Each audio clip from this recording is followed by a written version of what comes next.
आज मैं आप लोगों को 12 ऐसे साइंस बताऊंगा जिनसे आपको पता चल सकता है कि आपके जिस्म में फौलाद की कमी है और खून की कमी है। हमारी जिल्द, हमारे नाखून, हमारी आंखें, हत्ता कि हमारा पेशाब, हर हिस्सा जिस्म का हमें बता सकता है कि हमें खून की कमी है या नहीं है। पहले नंबर पे पैलर है, पिलाहट का शिकार हो जाना। इसके लिए सिंपल सा टेस्ट होता है और उसमें बेसिकली आंख के नीचे यहां पे देखा जाता है कि पिलाहट है या नहीं है। नॉर्मली इस जगह पे लाली मौजूद होती है खून की वजह से, और अगर खून की कमी होगी तो यहां पे पिलाहट होगी। इसी तरह हाथ की तलियां जो होती हैं वहां पे भी आपको कलर चेंज नजर आता है। अब सवाल यह बनता है कि खून की कमी की वजह से पिलाहट क्यों आती है। देखें, खून के अंदर जो लाली आती है वो हीमोग्लोबिन की वजह से आती है। एक प्रोटीन होती है जिसे हीमोग्लोबिन कहते हैं, और उस हीमोग्लोबिन को बांधने के लिए, बनाने के लिए हमें फौलाद की जरूरत होती है। अगर फौलाद की कमी होगी, आयरन की कमी होगी, तो उसकी वजह से हीमोग्लोबिन कम हो जाएगा। जब हीमोग्लोबिन की कमी होगी तो ऑटोमेटिकली खून की कमी होगी, खून का रंग तब्दील हो जाएगा। अगर आप माइक्रोस्कोप में देखें, अगर फौलाद की कमी हो तो खून इस तरह नजर आता है, और अगर फौलाद की कमी ना हो, नॉर्मल खून हो,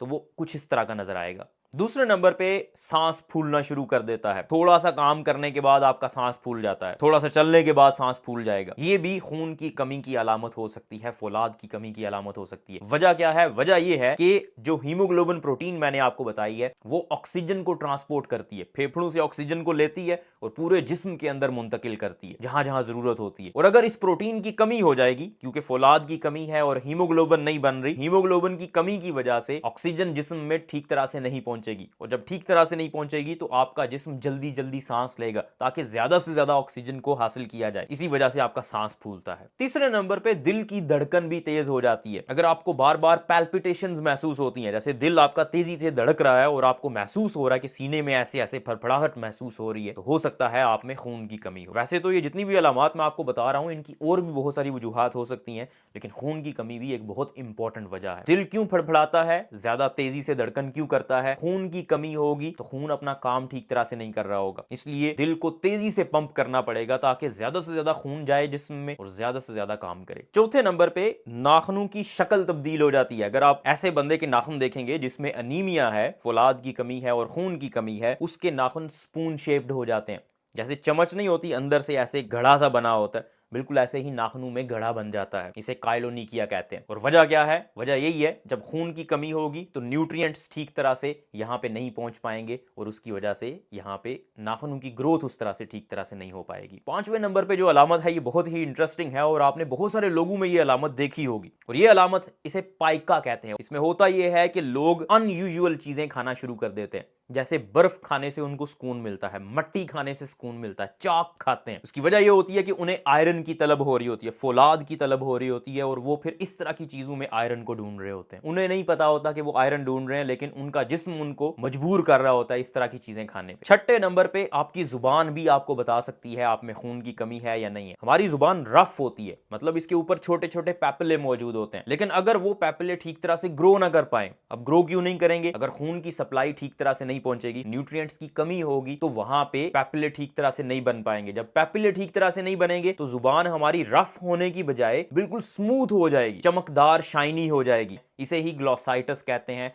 और इससे आपको पता चल सकता है कि आप में खून की कमी हो सकती है। सातवें नंबर पे रेस्टलेस लेग सिंड्रोम। फौलाद की कमी की एक बहुत बड़ी अलामत रेस्टलेस लेग सिंड्रोम होती है। अब रेस्टलेस लेग सिंड्रोम क्या होता है? टांगों में बेचैनी रहती है। ऐसे पता चलता है जैसे चींटियां चल रही हूं, स्पेशली रात के वक्त आपको बेचैनी रहती है, आप अपनी टांगे इधर उधर हिलाते रहते हैं। मेरे पास जब भी कोई मरीज रेस्टलेस लेग सिंड्रोम के साथ आता है, मतलब उसकी टांगों में बेचैनी रहती है और रात के वक्त उसको सुकून नहीं आता, नींद नहीं आती, तो मैं हमेशा उसके फौलाद के लेवल चेक करवाता हूं। आठवें नंबर पे एंगुलर चिलाइटिस है। ये मुंह के कॉर्नर्स पे, यहां पे आपको जख्म बनना शुरू हो जाते हैं। उसकी वजह भी यही होती है, यहां पे छोटी छोटी खून की नालियां होती हैं, और अगर खून की सप्लाई ठीक तरह से नहीं जाएगी, खून की कमी होगी, न्यूट्रिएंट्स की कमी होगी, तो यहां पे स्किन क्रैक होना शुरू हो जाएगी, ड्राई हो जाएगी, खुश्क हो जाएगी और क्रैक होना शुरू हो जाएगी, जिसकी वजह से यहां पे जख्म बनना शुरू हो जाएंगे। नौवें नंबर पे आपको थकावट बहुत ज्यादा होगी। 10वें नंबर पे आपके बाल भी कमजोर हो सकते हैं। 11वें नंबर पे आपकी जिल्द कमजोर पड़ सकती है,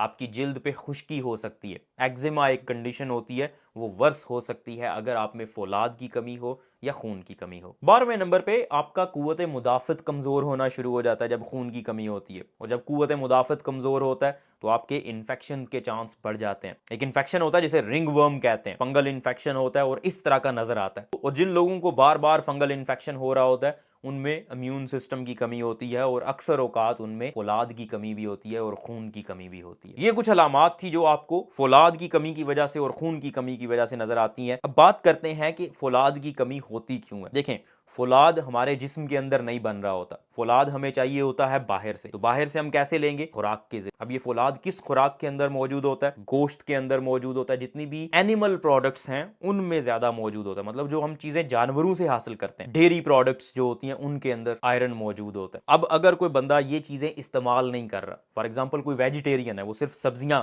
खाता है, तो उसमें आयरन की कमी हो सकती है। या फिर वो खा तो रहा है लेकिन जज़ब नहीं हो रही, आंतों के अंदर कोई मसला चल रहा है, मैदे के अंदर कोई मसला चल रहा है। कुछ लोग होते हैं जिनमें मैल एब्जॉर्प्शन होती है, जैसे सीलियक डिजीज एक कंडीशन होती है जिसमें वीट से, गंदुम से एलर्जी होती है, और जो जब भी वो गंदुम खाते हैं उनकी आंतें जज़ब नहीं करती ठीक तरह से खुराक को, इस वजह से उनमें बहुत सारे न्यूट्रिएंट्स की कमी होना शुरू हो जाती है। फिर हमारे इलाके में एक बहुत बड़ी वजह चाय भी है। जब हम खाना खाते हैं उसके फौरन बाद चाय पी लेते हैं, साथ चाय पी रहे होते हैं, जब आप साथ चाय पीते हैं वो फौलाद को जज़ब ही नहीं होने देती। ये भी एक बहुत बड़ा फैक्टर हो सकता है। अगर आप खुराक भी ठीक खा रहे हैं और आपके पेट में भी कोई खराबी नहीं है, तो तीसरी बड़ी वजह खून का नुकसान होना है। आपके जिस्म से खून निकल रहा है किसी तरह से, आंतों के अंदर से हल्का हल्का खून बाज़ औक़ात निकल रहा होता है, आपको नजर नहीं आता लेकिन निकल रहा होता है। स्पेशली जो एल्डरली लोग होते हैं जिनकी उम्र थोड़ी ज्यादा हो जाती है, इनके पेट में मसला बना हुआ है, पेट में गैस बनी रहा है, या कब्ज होना शुरू हो गई है, या डायरिया होना शुरू हो गया, इन लोगों में ऐसा मसला हो सकता है। बात करते हैं इसका हल कैसे किया जाए। तो देखिए, सबसे पहले तो आपको वजह पता होनी चाहिए, वो आपका डॉक्टर आपको बताएगा किस वजह से आप में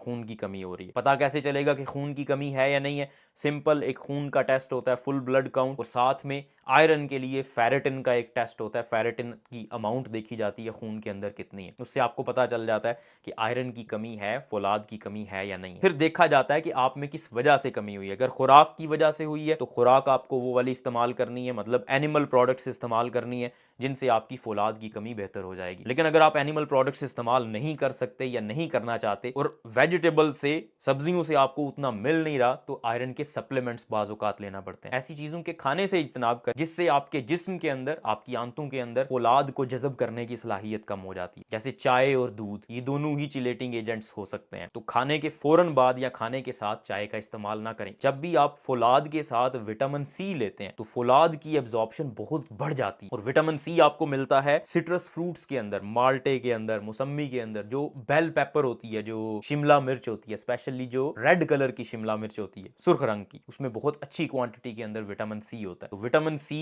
मदद देता है फौलाद को जज़ब करने में। अगर आप गोश्त फॉर एग्जांपल खा रहे हैं, साथ में बेल पेपर का इस्तेमाल करेंगे तो विटामिन सी आपको ज्यादा मिलेगा। उम्मीद है आपको ये वीडियो पसंद आई होगी। इस वीडियो को लाइक करें, इस चैनल को सब्सक्राइब करें ताकि इस तरह की मजीद इंफॉर्मेटिव वीडियोस आप तक पहुंचती रहे।